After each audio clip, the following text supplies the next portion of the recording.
আজ ৮ মার্চ আন্তর্জাতিক নারী দিবস। বাংলাদেশ সহ বিশ্বজুড়ে নানা কর্মসূচির মধ্য দিয়ে দিবসটি উদযাপিত হচ্ছে। নারীর অধিকার, মর্যাদা, সমতা ও ক্ষমতায়নের বার্তা ছড়িয়ে দিতে বিভিন্ন স্থানে র্যালি, আলোচনা সভা, সেমিনার ও সাংস্কৃতিক অনুষ্ঠানের আয়োজন করা হয়েছে।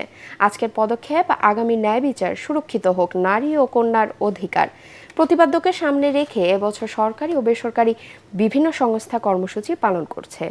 এর মধ্যে রয়েছে মহিলা ও শিশু বিষয়ক মন্ত্রণালয়ের উদ্যোগে অদম্য নারী পুরস্কার, যেখানে বিভিন্ন ক্ষেত্রে বিশেষে অবদান রাখা নারীদের সম্মাননা জানা হবে।